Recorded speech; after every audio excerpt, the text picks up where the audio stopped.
Hi guys, welcome back to my channel. I'm Jen and this is JynDrawz, and today I'm going to be drawing some garnets with alcohol marker, and this image that I'm creating will be then scanned in, and I've created a digital wallpaper for phones. It is a reward for my Patreons. So if you like the artwork that is done in this, please go over to my Patreon. I will have it linked down below, and you can get this as a wallpaper if you join the Mealy Diamond, and then you can get this. It's just a small donation of $2.50 per month, and you get access to all of these wallpapers. I believe you should have access to all previous wallpapers as well. If not, please let me know and I will make sure that you get access to those.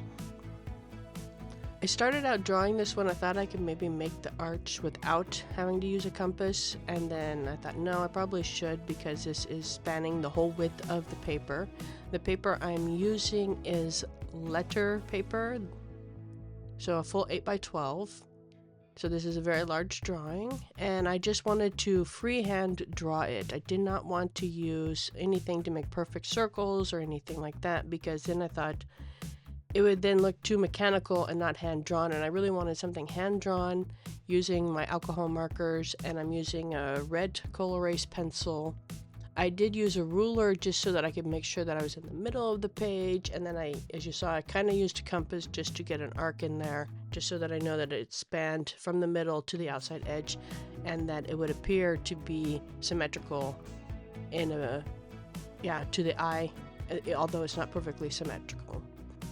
I then sketched everything out with this red coal erase pencil. I did not exactly copy the Garnet.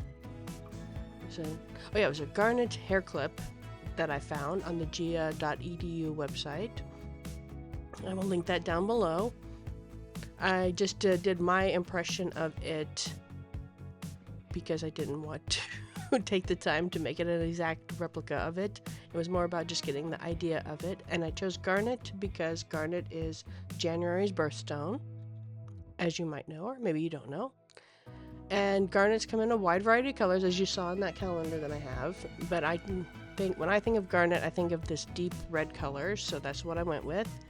I did draw in on every single one of those round circles the facets of the stones.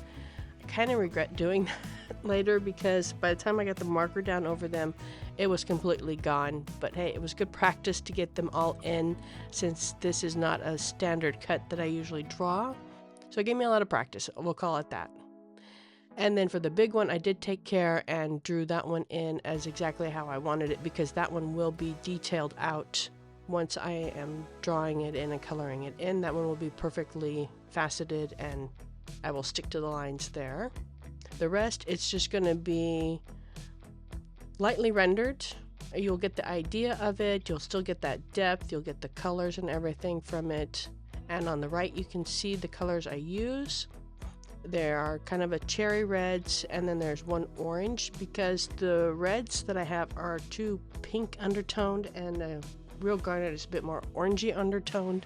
So as you will see for the layering, I go over it with the multiple colors, shading it all in. And the first one here I did pretty much from scratch. I did the whole way. I added the darks, and then this one exploded on me, and he was then banished. I did not use that color anymore because I can't have it exploding out ink like that, because that can go very bad and very wrong. And this was going to be a big project. It took me about 4 hours to draw this and color it all in, so let's not have any markers misbehaving while we're doing this.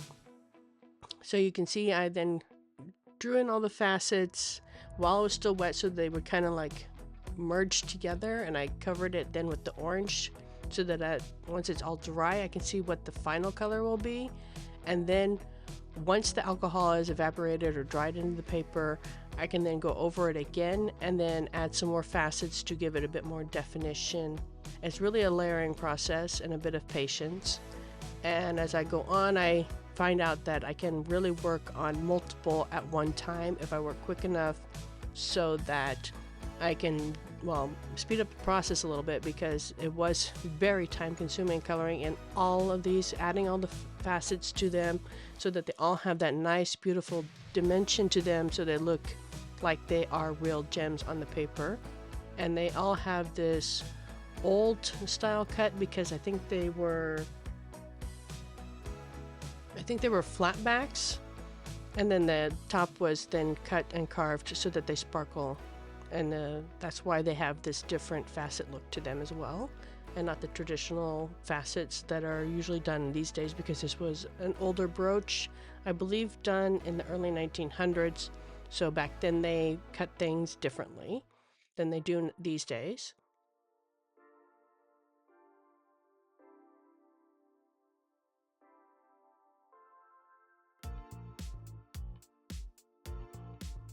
As you can see here, I'm coloring in a whole bunch of them at once, laying down the base layer, and then coloring in the facets approximately where I had laid down the lines where the facets were going to be.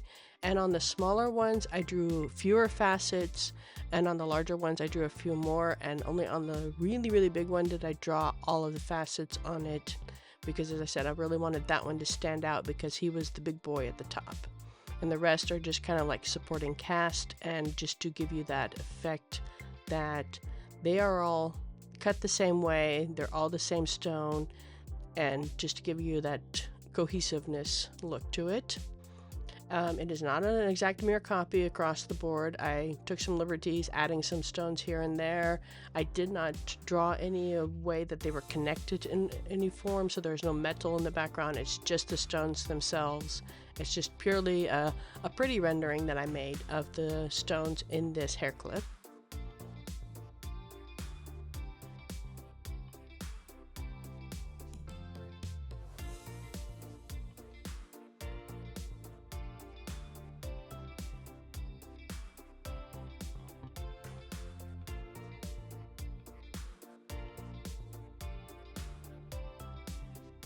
As you can see, it's just a lot of rinse and repeat. You put down a color, you add the darker color, you add some more darker colors, you go over it with the orange, you move on to the next section, and then you go back to the previous section and add in some more darker color to give that depth, because with alcohol markers, they blend into one another so that you get that smooth blend and fade. But if you wait till they're dry and you add in another layer, you get a bit more of a hard edge so that you can get more of that depth in the shadows and the light, so that you can see how that is reflecting through the stone.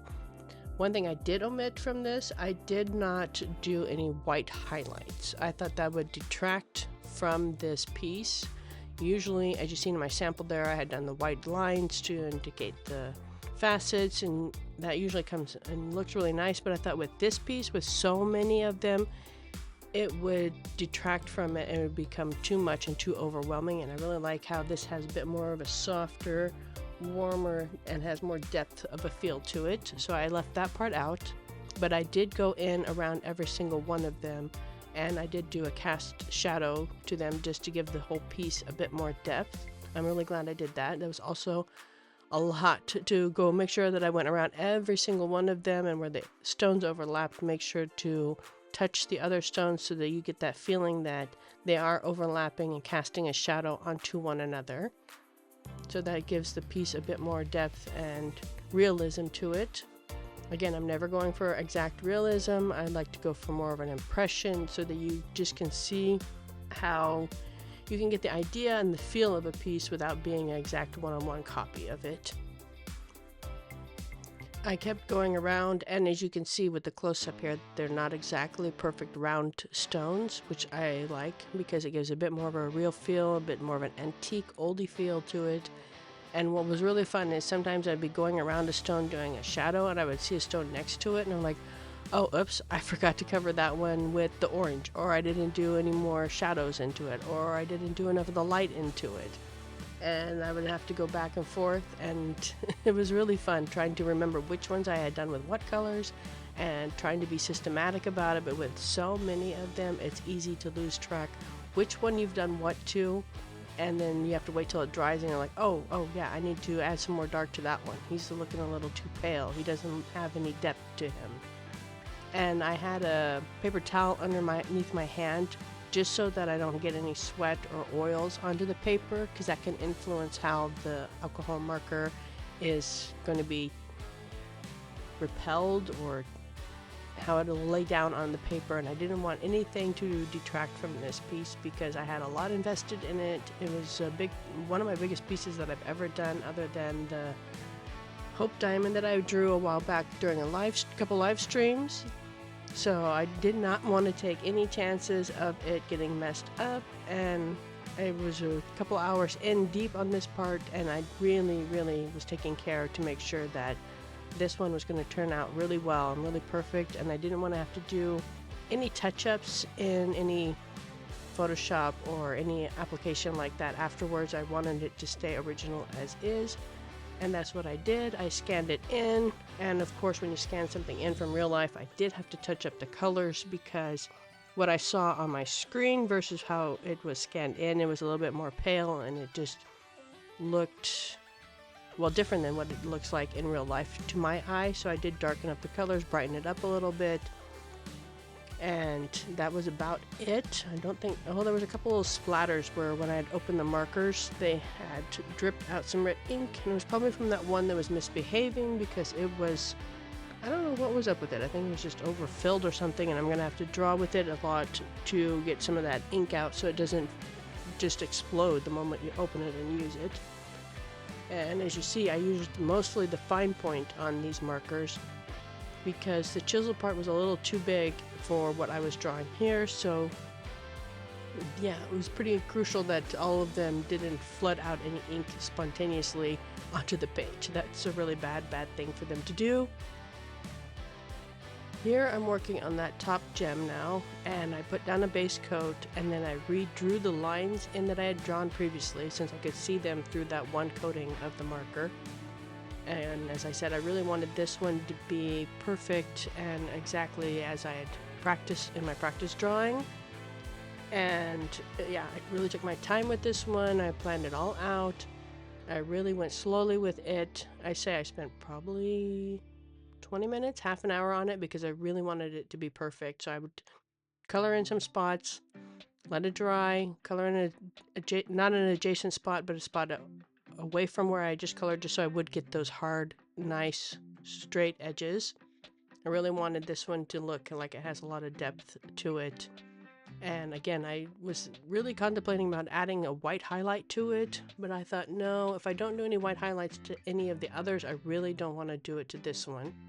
So I just made sure that I had a really lot of darks, and the lights were that light peachy, orangey red color. And I did use only 2 grays for the shadow, just a real light gray and a medium gray, because I didn't want it to be too heavy. And I went around first with the light gray, all around every single one of them, and then I went around again every single one of them, I think, with the darker grays to give that a bit more of an edge to it. So it's very time consuming, so when you take on a project like this, you cannot be impatient. You got to really take your time, spread it over a couple days, I suggest. I did this in one sitting pretty much. I think I maybe had one break of half an hour just so I could get up and stretch my legs a little. But it was really, I'm really happy with the outcome of it, and I really am glad I did it.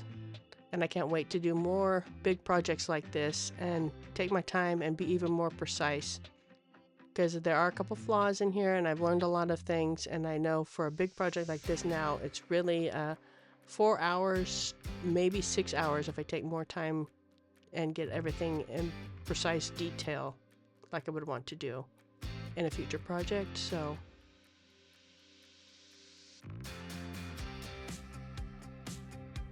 what do you guys think about it? I'd like to hear your comments down below. And if you want this piece as a wallpaper on your phone, please join my Patreon, and you will be able to have access to it. I think it turned out really neat. I hope you liked this video, and please comment down below your thoughts over it. Do you think I should have done the white highlights? Do you like it without the white highlights? And here you can see the bleed through real quickly. Anyways, thanks guys for watching, and I really want to say thank you for sticking by and keeping an eye out on my channel. And I hope you like to see more artwork like this, because that's what I'm going to be doing in the coming months, years, days, weeks. And until next time, guys, bye!